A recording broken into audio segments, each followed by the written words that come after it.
Welcome to the channel, guys. So today's video is going to be some Polaris content for a change. I have here my Polaris 66-inch Glacier Pro HD plow that I went ahead and put on a 66-inch FALLline poly edge on. And this is what I'll be covering and touching on today. Is going to be kind of a follow-up review to my original video of mounting and trying out the poly edge. This will be basically an end of season review and show you guys kind of the wear and tear on the poly edge and how it held up.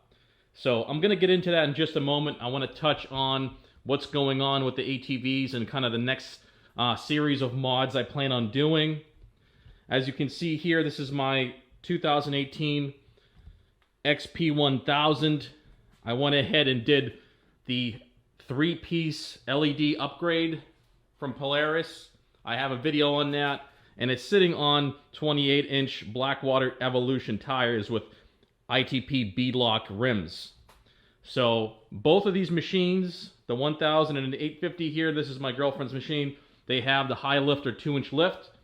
This machine still has the stock 27-inch Duro Power Grip V2 tires.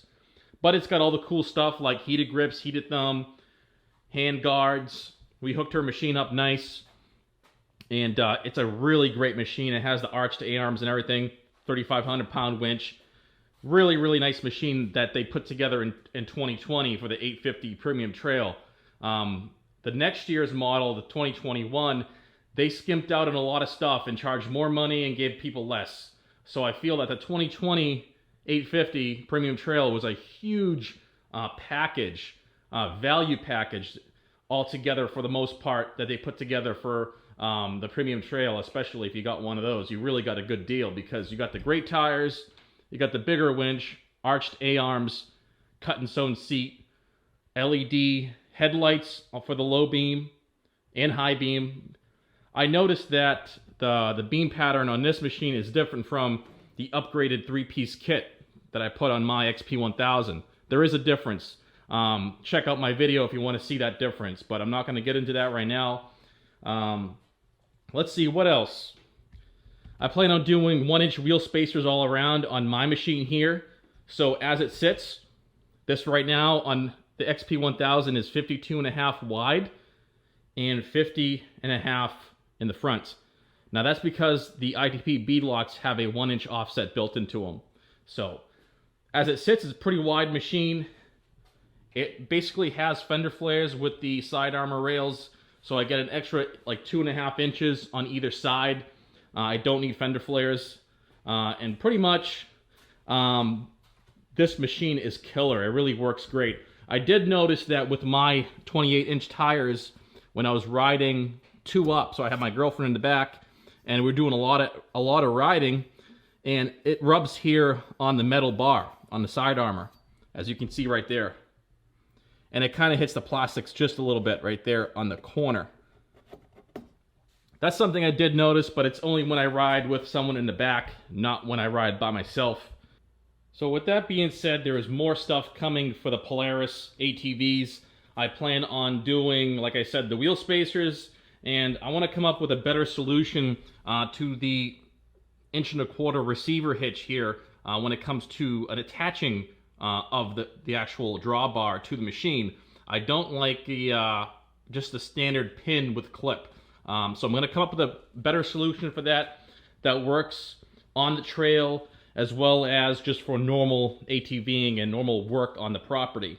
But let me show you really quick the spacers. I have them here and I have them all painted up. Right here I have the Corvette heads that I'm doing, the heads cam build. These are done. These are about to go in the car soon. But here are the spacers that are going on the XP1000. I went ahead and cleaned them up and painted them with VHB roll bar and chassis paint. This is a great paint, and I wanted to cover these in black paint because you will see them through the rims because the ITP beadlocks have really thin spokes and you'll be able to see them right through the rim. I don't want to see like bare aluminum, just like I do over here with my girlfriend's. So as you can see there, you can kind of still see the aluminum spacer behind the rim. So I kind of don't like that look. Once I take her wheels off the next time around, I'm going to go ahead and clean those up and also paint them black, just so it's a little more of a stealth look and kind of matches the factory wheels. But lots of Polaris content coming. I'll do some riding videos, obviously, and any more upgrades I'm doing. I have a whole bunch of videos planned for both machines, really. So stay tuned for that. But let's get into the poly edge on the Plow. So I'll give you a close-up of what it looks like. Now this is after 3-4 months of usage. And as you can see, there is a waviness from the crowning in my driveway because it's not an absolutely perfect brand new driveway. It is old. It's not the worst driveway, but there is some kind of undulations and crowning in the driveway itself. So that means there's a peak in the center and it tapers off to a slope on the shoulders. So if you can't see that, it's like undulations or like a waviness in the actual edge lengthwise. And once you go from this edge down to there, there's multiple kind of waves in it. And that's from hitting the peak, the crown on the driveway, and doing multiple passes on the driveway. But the most part, it's held up pretty good. The corners do get banged up. As you can see there, it's starting to radius over here. Take a look at the bottom. It does wear at an angle because the Plow sits in relation to the chassis of the ATV at an angle, so you will get an angle in there, cut back, more so in the back than the front.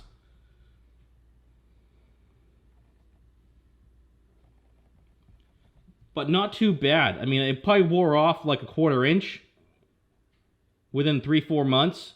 So obviously with this, I can do a second edge, okay? So I can unbolt this and flip it around and have a brand new edge, and then this old edge will sit up here. So that's one good thing of the poly edge. You can get a few years out of it. Next year when I go and do some plowing, I will go ahead and rotate this. I'm not going to do it just now, but next year I plan on doing that. That way I keep that kind of rotated and wearing evenly. You don't want to wear this down too much because you will get into the steel frame of the Plow, as you can see there. So I also will be coming up with some custom poly skids based on the Polaris skid. There will be custom skids that I might offer for sale, so keep an eye on that.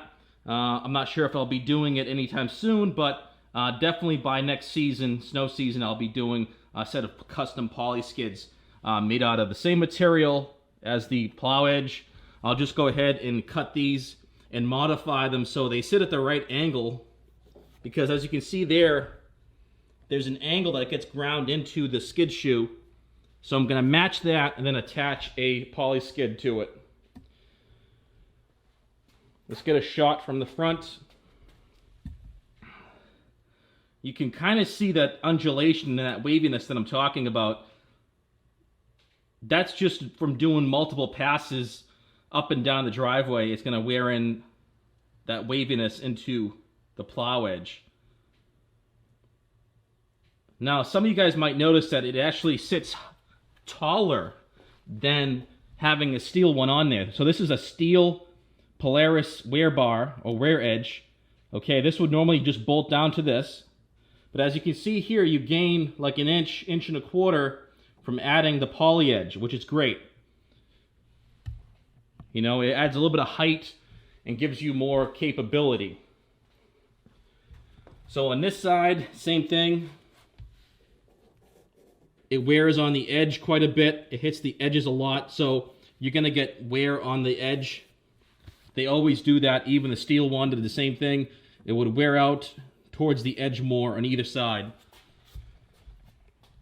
So that's pretty much the Plow.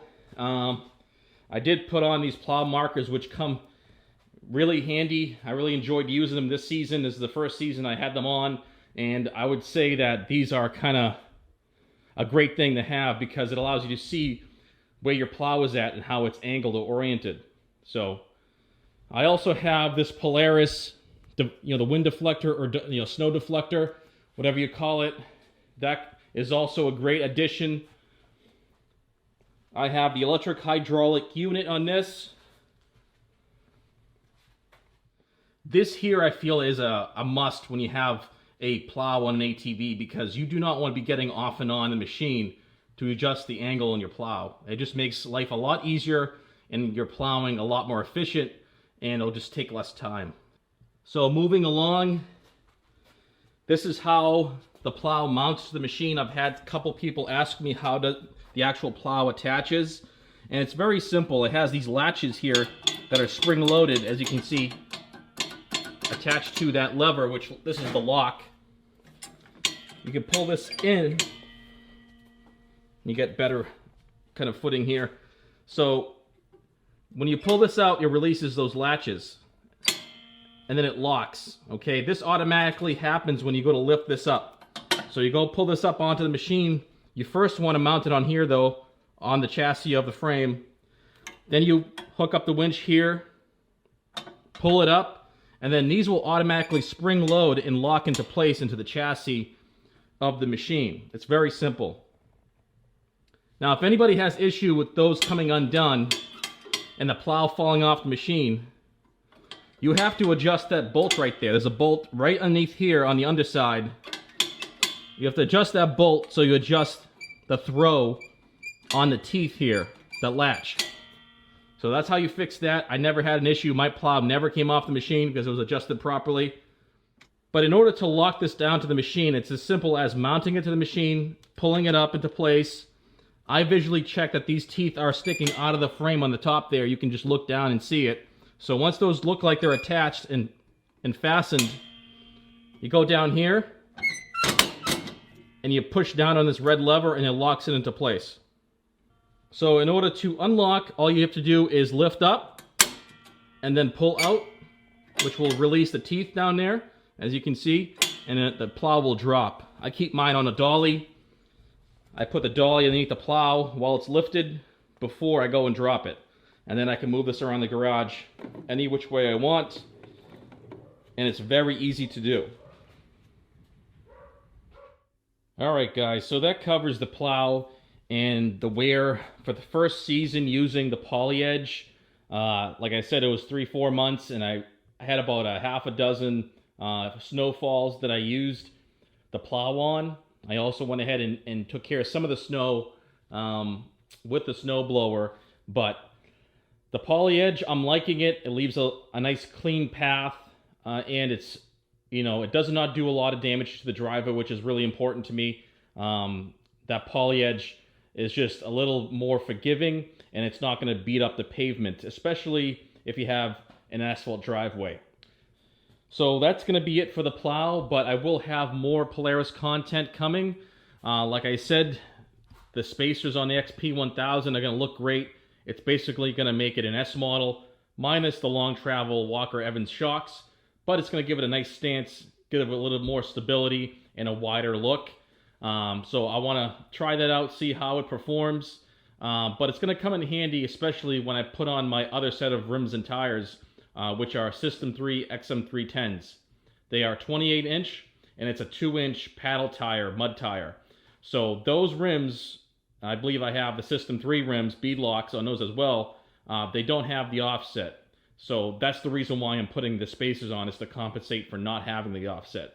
But it's still going to look mean with these Blackwater Evos and the ITP beadlock rims.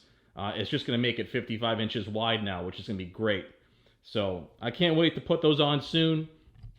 I have some other stuff planned. I have to put on the 850 a plow wiring harness for this plow here. The same kind of wiring and switch I have on the handlebar on this machine here. I will do the same thing on that because I want to use the 850 next time around for some plowing. The wiring was on back order and it took forever to get, but I'll put that on soon and give you guys a nice, you know, follow-up and video on it. But that's going to be it for today, guys. I really hope you enjoyed the video. And if you have any questions or comments, please place them right down below. And if you haven't subscribed to the channel, please go ahead and do so. I want to thank you guys for watching, and I'll see you on the next video.